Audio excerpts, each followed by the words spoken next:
राम राम। भगवान, भगवान शब्द का अर्थ क्या है? भूमि, जल, अग्नि, वायु और आकाश, इन पंच तत्वों पर जिसका एकाधिकार है वो है भगवान। भगवान के स्वरूप आपकी श्रद्धा के अनुसार आपके लिए अलग अलग हो सकते हैं। जैसे कोई ब्रह्मा जी को माने, कोई विष्णु जी को माने, कोई शिव जी को माने। माँ दुर्गा जो कि शक्तिदायिनी है, किसी की श्रद्धा उस पर हो। तो जब भगवान ने इस सृष्टि की रचना की, इसमें धीरे धीरे कर कर मानव सभ्यता विकसित हुई, और मानव सभ्यता जब विकसित हुई तो उसके जीवन में कई प्रकार के संकट भी आने लगे। संकट के तौर पर क्या होता था? कोई जानवर खा जाए, कहीं जंगल में कोई सांप बिच्छू डस ले जाते हुए, कोई लुटेरे हमला कर दें, कोई आपस में लड़ के मर जाए, किसी को कोई बीमारी हो जाए। तो जब ये सारी घटनाएं धीरे धीरे घटी और मानव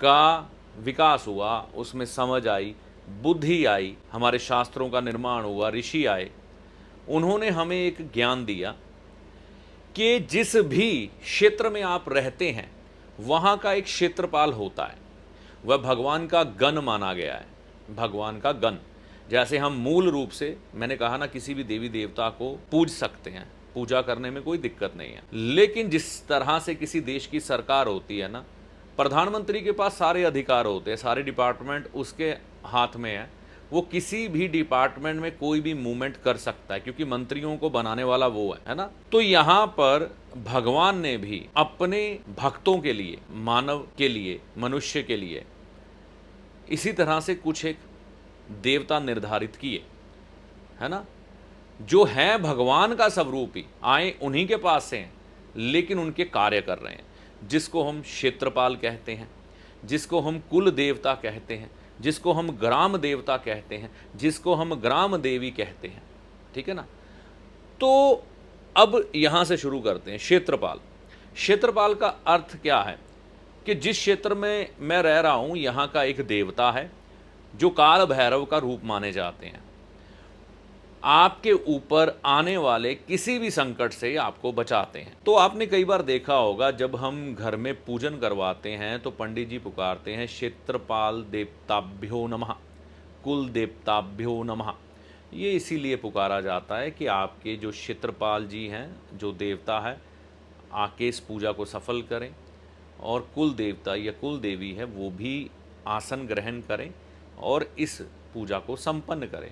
क्योंकि कुल देवता हो, क्षेत्रपाल हो, ये भगवान के एक तरह से गण हैं जो अपना कार्य कर रहे हैं। अब भारत में अलग अलग स्थानों पर कुल देवी, कुल देवता की पूजा की जाती है। हर एक व्यक्ति के गोत्र के अनुसार, कास्ट के अनुसार कुल देवी और कुल देवता अलग होते हैं, है ना। तो हमें ये समझना है, इसी प्रकार से हमारे बड़े बुजुर्ग होते हैं। बड़े बुजुर्ग वो होते हैं, जैसे उदाहरण के तौर पर मैं अपनी बात करता हूँ, मैं तिवारी हूँ और हमारा गोत्र कनव है। कनव ऋषि जी से चला है। त्रेता युग में कनव ऋषि जी आए, उसके बाद हमारा ये गोत्र चला और धीरे धीरे हम उनकी वंशावली आगे बढ़े जीवन में। फिर धीरे धीरे समय जब बीता, पुराने समय की बात कर रहा हूँ, हर एक व्यक्ति अपने रोजगार को कमाने के लिए इस संसार में अलग अलग क्षेत्र में चला गया। अब एक जो मुख्य स्थान था महर्षि कनव जी का, वहाँ पर आकर हम पूजन करने लगे। धीरे धीरे ऐसी मान्यता बनी कि वहाँ से एक ईंट यानी कि ब्रिक और वहाँ की थोड़ी सी मिट्टी ले जाकर जिस क्षेत्र में हम रहते थे वहाँ पर वह देवता का स्थान बना लिया, वहाँ पर पूजा करने लग पड़े। पंजाब में इसे जठेरे कहकर पुकारा जाता है। अब भारत में अगर आपने कभी रेल यात्रा की है ना, तो रास्ते में ऐसे छोटे छोटे आपको स्थान बने हुए दिखाई देते होंगे, ये वही जगह है।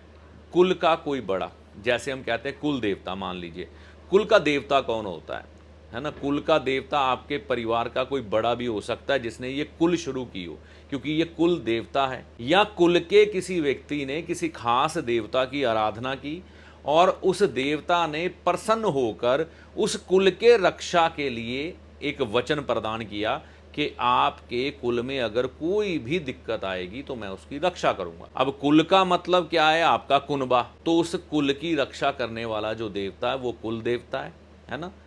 और जो कुल देवी है, उस कुल की रक्षा करने वाली कुल देवी है। इसी तरह से ये चीजें फिर आगे बढ़ती, यानी कि सबसे पहले भगवान शिव की बात करता हूँ। भगवान शिव, माँ पार्वती, यानी कि शिव और प्रकृति, इन्होंने मिलकर ही इस संसार की रचना की और हम जैसे जीवों को उत्पन्न किया। हमको ही नहीं, भगवान शिव तो पशुपति नाथ भी कहलाते हैं।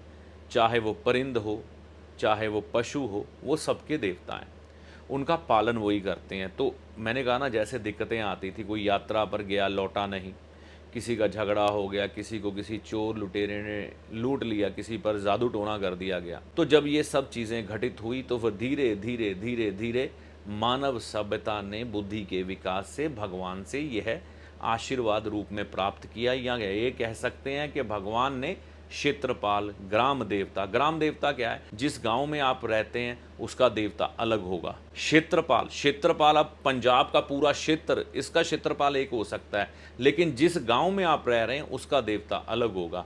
फिर उसके बाद आपका कुल देवता, यानी कि आपका जो कुल है वह कुल देवता। अब ग्राम देवता की पूजा सारा गांव करेगा, लेकिन कुल देवता की पूजा आपका कुल सिर्फ करेगा। जैसे मान लीजिए आप शर्मा जी हैं, तो शर्मा जी के जो कुल देवता होंगे, तो शर्मा लोग जो होंगे और जिनका गोत्र एक होगा, वो ही उस देवता की पूजा करेंगे, क्योंकि उनको वह देवता ईश्वर ने प्रदान किया या उनके कुल के किसी व्यक्ति ने उस देवता को प्रसन्न करके उसकी शक्तियां, कृपा प्राप्त की है। यहां तक बात आपको स्पष्ट हो गई होगी। इसके बाद घर में कोई ज्येष्ठ व्यक्ति होता था, है ना, बड़ा व्यक्ति, जैसे जैसे वो प्राण छोड़कर इस शरीर से गया तो हमने अपना मूल नहीं छोड़ा। मैंने कहा ना, इंसान का निर्माण पंच तत्वों से हुआ है, पंच तत्वों में कुछ भी नष्ट नहीं होता है। हमारे सनातन में एक चीज़ कही गई है कि कोई भी चीज़ हमेशा हमेशा रहती है, कभी नष्ट नहीं होती। जैसे आत्मा अमर है मतलब ना उसे कोई अस्त्र शस्त्र काट सकता है, ना उसे कोई मार सकता है। ऐसा हमें भगवान कृष्ण जी ने उपदेश किया है गीता जी में।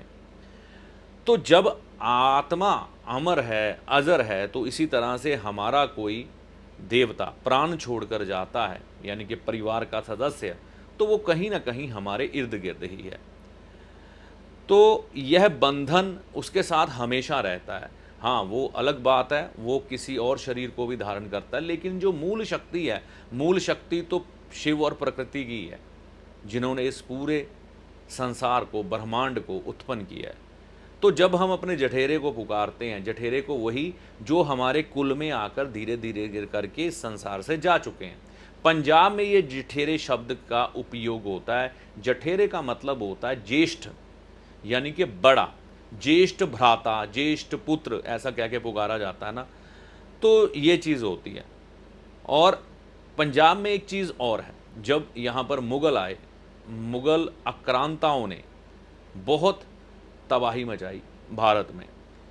यहाँ पर अगर किसी व्यक्ति को मार दिया जाता था, तो जो उसकी धर्मपत्नी होती थी वो अपने आप को अग्निदाह कर लेती थी, या अपने पति की चिता में बैठकर खुद भी सती हो जाती थी। सती का मतलब यही होता था कि जब भी मुग़लों ने किसी व्यक्ति को मारा, अब उसकी पत्नी को वो उठा के लेके जाएंगे, शारीरिक तौर पर उसका शोषण करेंगे बहुत बुरी तरह, तो वो मरना पसंद करती थी, तो सती हो जाती थी।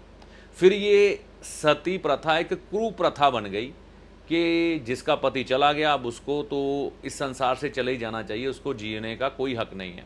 ये गलत था। लेकिन जो मुग़लों ने किया था, क्योंकि वह इसी सिद्धांत पर चलते थे कि इनके पति को मार दो, बाद में उठा के ले जाओ, तो वो अपने इस एक तरह से शोषण से बचने के लिए पति की चिता में कूद कर ही अपने प्राण त्याग देती थी, या फिर खुद ही अपने आप का अग्निदाह कर लेती थी। तो जब पंजाब में जठेरे शब्द, है ना, यह चला कि जहाँ पर परिवार के जो बड़े लोग हैं, कुल के, गोत्र के, कास्ट के जो बड़े लोग हैं, वह सब एक जगह इकट्ठे होकर पूजन करते थे, तो वहाँ पर सती माता का भी पूजन होने लगा। सती माता आप जानते होंगे, जिन्होंने राजा दक्ष के हवन कुंड में अपने शरीर की आहुति दे दी थी। तो सती एक तरह से माँ शक्ति भी है, और सती वह भी है जो किसी कुल में मुग़लों के अत्याचार से बचने के लिए अपने प्राण को त्याग देती है। इस पर एक फिल्म भी आई थी पद्मावत, जिसमें सामूहिक सती हुई थी स्त्रियां मुगलों से बचने के लिए। तो आप वो फिल्म देख सकते हैं, मैं उसका प्रमोशन नहीं कर रहा हूं, आप समझ सकते हैं। और दूसरा जो दृष्टिकोण है, अभी एक मूवी आई कांतारा, जिसने मुझे ये वीडियो बनाने के लिए प्रेरित किया, और कुछ मैं अपने जठेरों के स्थान पर गया, जो मुझे अपने जठेरे मिले, अपने पूर्वज मिले। क्योंकि पिछला जो इतिहास रहा है ना भारत का, पहले मुगल फिर अंग्रेज, है ना, हम अपनी मूल जड़ों से भटक गए थे। हमारे भारत में आज भी कई लोग ऐसे हैं जिनको मालूम ही नहीं है उनके जठेरे यानी कि उनकी कुल की जगह कहाँ पर है, उनके कुल देवता कौन से हैं, उनकी कुल देवी कौन सी है, उनके क्षेत्रपाल कौन है, उनके ग्राम देवता कौन है। पूरी तरह से एक इतिहास था ना, भारत से काफ़ी हद तक वॉश हो गया। कई लोग शहरों में चले गए, शहरों में जाने के कारण वह अपने मूल से भटक गए। जब किसी को कोई समस्या आई तो उसको बोला गया, भाई जाके अपने पूर्वजों की जगह ढूंढ, अपनी कुल देवी ढूंढ, अपना कुल देवता ढूंढ, तेरी समस्याओं का समाधान तभी होगा। तो कांतारा मूवी में क्या दिखाया गया है कि जब भगवान ने सृष्टि की रचना की, तो जब सृष्टि की रचना हुई तो इंसान को किसी रूप में वो मिले, है ना, शिला के रूप में। आप मूवी देखिए कांतारा चैप्टर 2, हालांकि मैं फिर उसका प्रमोशन नहीं कर रहा हूँ। आप देखेंगे तो वहाँ पर एक महिला को शिला के रूप में भगवान मिलते हैं। उस शिला पर त्रिशूल अंकित होता है भगवान शिव जी का।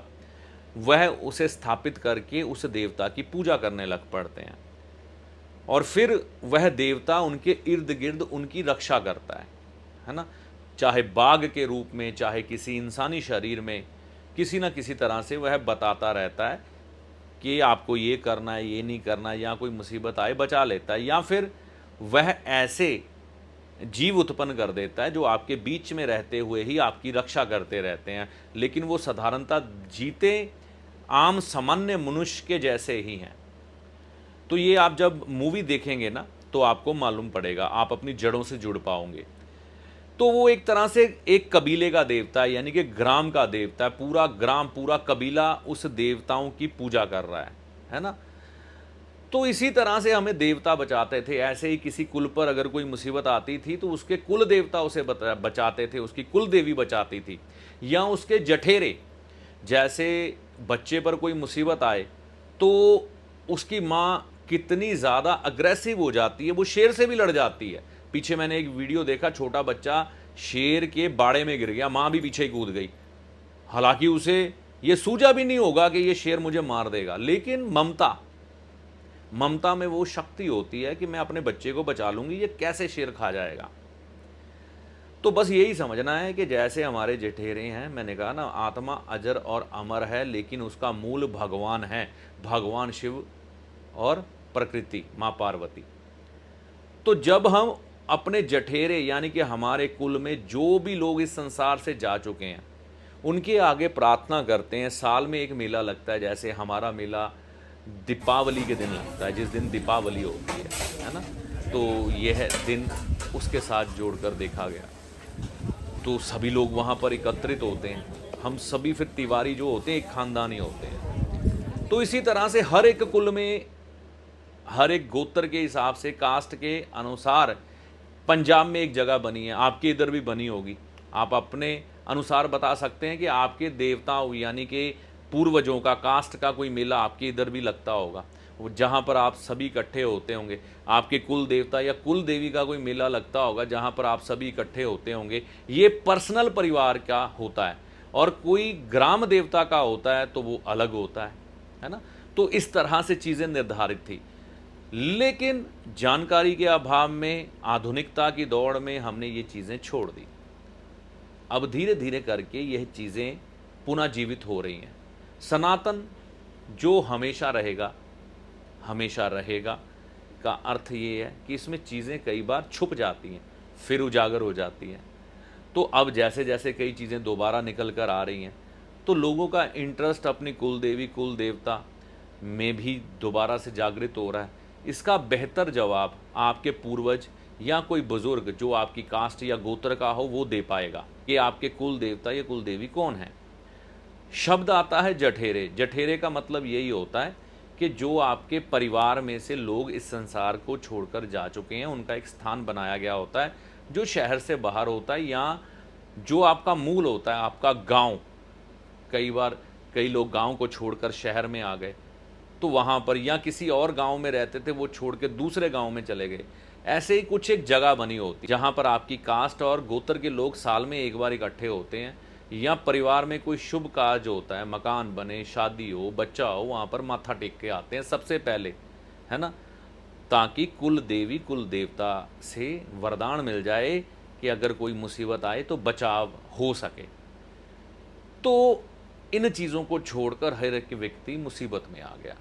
तो मैं ये कहूँगा, आप अपनी कुल देवी कुल देवता, अपने जठेरे, अपने क्षेत्रपाल को ढूंढने की कोशिश करें, है ना। जैसे जैसे मिल जाएगा, आपके जीवन में से कई समस्याओं का समाधान हो जाएगा। आप कई बार ऐसी जगह पर जाते हैं जहां हरिद्वार बात करें, नारायणी शिला करके एक जगह है, ये जो आप चीज़ें देख पा रहे हैं, ये अपने पितरों की जगह छोड़ी हुई है लोगों ने। ऐसी ही जगह आप कई बार ट्रेन में सफ़र करते हैं, आपको खेतों में दिखाई देती हैं। ये ज़्यादातर खेतों में ही होते हैं पितरों की जगह, है ना। अब वह खेत आपके गांव के भी हो सकते हैं, या 10 गांव दूर भी हो सकते हैं, या 100 गांव दूर भी हो सकते हैं। जहां पर आपकी जड़ें होंगी, आप वहां पर जाते हैं।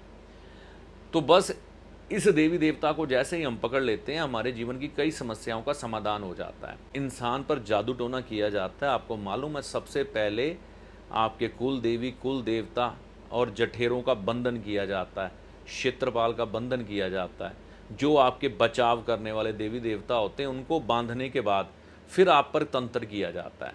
अब मेरे को एक बात बताओ, अगर किसी पर तंत्र हो रहा है और वो अपने क्षेत्रपाल कुल देवी कुल देवता जठेरों का पूजन ही नहीं करता, तो उसको बचाने कौन आएगा? कोई भी नहीं आएगा। इसीलिए आजकल ज़्यादातर ये तंत्र मंत्र वाले सीन भी चल रहे हैं बीच में। और वैसे भी कोई भी मुसीबत किसी पर आए, माता पिता ही बचाने आते हैं ना। तो हम अपने माता पिता का भी पूजन करते हैं, भगवान भी तो हमारे माता पिता ही, हम उनकी संतान हैं। तो जब हम उनको पुकारते हैं तो वो हमारी रक्षा करते हैं। इसी तरह से जठेरे, जो हमारे पूर्वज होते हैं, जिनका स्थान बना होता है, हर एक व्यक्ति को अपने गोत्र और अपनी कास्ट के अनुसार उस जगह पर जाना चाहिए और अपने कुल देवी कुल देवता का पूजन करना चाहिए, ताकि किसी के जीवन में कष्ट ना आए। अब मान लीजिए किसी को कोई अपना कुल देवी या कुल देवता नहीं मालूम, वो क्या करें? इन सब का मूल है भगवान शिव और माँ प्रकृति यानी कि पार्वती। उनके मंदिर में जाएं, प्रार्थना करें कि हे भगवान शिव, माँ पार्वती जी, मुझे अपने कुल देवी कुल देवता और जठेरों का मालूम नहीं है, मुझे वहाँ तक पहुँचाएं। जितनी देर तक मैं वहाँ पर नहीं पहुँचता, आप ही मेरे कुल देवता कुल देवी और जठेरे हैं, मैं आपकी ही संतान हूँ। जितनी श्रद्धा आपकी दृढ़ होगी, उतनी जल्दी आप भगवान के आशीर्वाद से अपने जठेरों, अपनी कुल देवी कुल देवता तक पहुंच जाएंगे। जैसे यूपी में ना, ये जो जठेरे शब्द है, वहाँ पर थान बन जाता है। थान कहकर पूजा की जाती है, बड़े जो परिवार के या कास्ट के लोग रहे होते हैं। इसी तरह से हर एक क्षेत्र में, राजस्थान में, हरियाणा में, उत्तराखंड में अलग अलग नाम से पुकारा जाता है। पंजाब में जठेरे कहा जाता है। जैसे मकर संक्रांति को देश के अलग अलग कोनों में अलग अलग नाम से पुकारा जाता है ना, इसी तरह से अपने मूल भगवान शिव, माँ पार्वती, क्षेत्रपाल, कुल देवी कुल देवता और जठेरों को जरूर ढूंढें। तो भगवान शिव और माँ प्रकृति यानी कि पार्वती को तो हम सभी पूजते हैं, लेकिन उनके द्वारा निर्धारित क्षेत्रपाल, ग्राम देवता, ग्राम देवी, कुल देवता, कुल देवी, है ना, और जठेरे, जो आपके परिवार से लोग दुनिया से जा चुके हैं, उनको ढूंढें, प्रयास करें, भगवान से प्रार्थना करें। अगर वो मिल जाते हैं, उनका पूजन करें जब जब होता है वहाँ पर। तो इस वीडियो में आज यही संदेश देना था आपको। वीडियो अच्छा लगा हो तो इसको लाइक और शेयर ज़रूर करें, चैनल को सब्सक्राइब करके जाएं। इस वीडियो में दी गई सारी जानकारी का लाभ आपको माता रानी की कृपा से होगा। जय माता दी। तो यह जानकारी आपको कैसी लगी, कमेंट करके अपनी राय दीजिएगा। वीडियो अच्छा लगा तो लाइक और शेयर करिएगा। देखिए, अंत में एक चीज़ मैं कहना चाहूँगा, ज्योतिषी को हमेशा अपने एक सलाहकार के रूप में देखें, जो आपके भले और बुरे समय का ज्ञान आपको देकर आपके कष्टों से आपको बचाने का प्रयास करता है।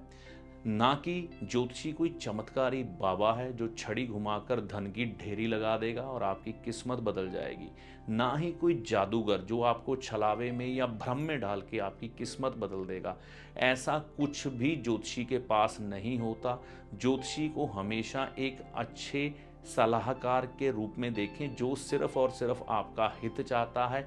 इससे ज़्यादा ज्योतिषी से कोई भी उपेक्षा मत करें।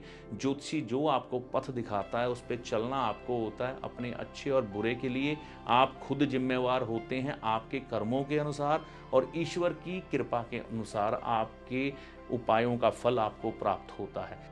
चैनल पर अगर आप पहली बार आए हैं, बहुत समय से चैनल के साथ चल रहे हैं, तो इसे सब्सक्राइब करके जाइएगा। इस वीडियो में दी गई जानकारी का लाभ माता रानी की कृपा से आपको होगा। जय माता दी।